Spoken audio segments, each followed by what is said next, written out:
دیوار پر والد کے ہاتھ کے نشان۔ ابا جی بوڑھے ہو چکے تھے اور چلتے چلتے دیوار کا سہارا لیتے تھے۔ نتیجتاً دیواروں کا رنگ خراب ہونے لگ گیا۔ جہاں بھی وہ چھوتے تھے وہاں دیواروں پر ان کی انگلیوں کے نشانات چھپ جاتے تھے۔ میری بیوی کو جب پتہ چلا تو وہ اکثر گندی نظر آنے والی دیواروں کے بارے میں مجھ سے شکایت کرتی۔ ایک دن سر میں درد ہو رہا تھا تو ابا جی نے سر پر تیل کی مالش کی تو چلتے ہوئے دیواروں پر تیل کے داغ بن گئے۔ یہ دیکھ کر میری بیوی چیخ اٹھی اور میں نے بھی غصے میں اپنے والد کو ڈانٹ دیا اور ان سے بدتمیزی سے بات کی۔ انہیں مشورہ دیا کہ چلتے وقت دیواروں کو ہاتھ نہ لگائیں۔ وہ بہت غمگین نظر آئے۔ مجھے اپنے رویے پر شرمندگی بھی محسوس ہوئی مگر ان سے کچھ نہ کہا۔ ابا جی نے چلتے ہوئے دیوار کو پکڑنا چھوڑ دیا اور ایک دن وہ گر پڑے اور بستر سے جا لگے جو ان کے لیے بستر مرگ بن گیا اور کچھ ہی دنوں میں ہم سے رخصت ہو گئے۔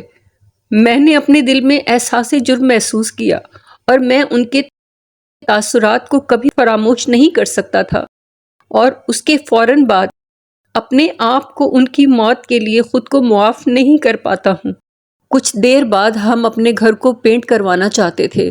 جب پینٹر آئے تو میرا بیٹا جو اپنے دادا سے پیار کرتا تھا نے مصوروں کو دادا کی انگلیوں کے نشانات صاف کرنے اور ان علاقوں کو پینٹ کرنے کی اجازت نہیں دی۔ پینٹر بہت اچھے اور جدت پسند تھے۔ انہوں نے اسے یقین دلایا کہ وہ میرے والد کے فنگر پرنٹس، ہینڈ پرنٹس کو نہیں ہٹائیں گے بلکہ ان نشانات کے گرد ایک خوبصورت دائرہ بنائیں گے اور ایک منفرد ڈیزائن بنائیں گے۔ اس کے بعد یہ سلسلہ جاری رہا اور وہ پرنٹس ہمارے گھر کا حصہ بن گئے۔ ہمارے گھر آنے والے ہر فرد نے ہمارے منفرد ڈیزائن کی تعریف کی۔ وقت کے ساتھ ساتھ میں بھی بوڑھا ہوتا گیا۔ اب مجھے چلنے کے لیے دیوار کے سہارے کی ضرورت تھی۔ ایک دن چلتے ہوئے مجھے یاد آئے اپنے والد سے میرے کہے ہوئے الفاظ اور سہارے کے بغیر چلنے کی کوشش کی تاکید۔ میرے بیٹے نے یہ دیکھا اور فوراً میرے پاس آیا اور چلتے ہوئے مجھے دیواروں کا سہارا لینے کو کہا، اس خدشے کا اظہار کرتے ہوئے کہ میں سہارے کے بغیر گر سکتا ہوں۔ میں نے دیکھا کہ میرا بیٹا مجھے پکڑے ہوئے ہے۔ میری پوتی فوراً آگے آئی اور پیار سے میرا ہاتھ اپنے کندھے پر رکھ کر سہارا دیا۔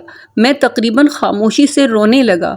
اگر میں نے اپنے والد کے لیے بھی یہی کیا ہوتا تو وہ زیادہ دیر تک زندہ رہتے۔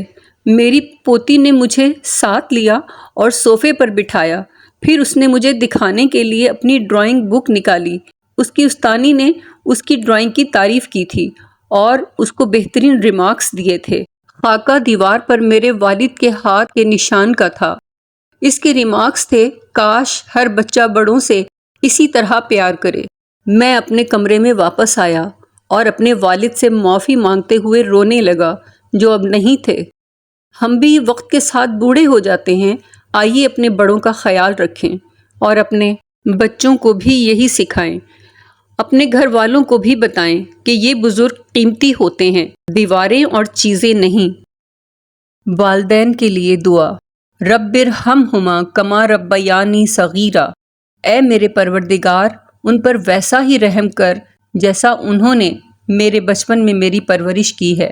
سورہ بنی اسرائیل آیت number 24۔ Like, share and subscribe.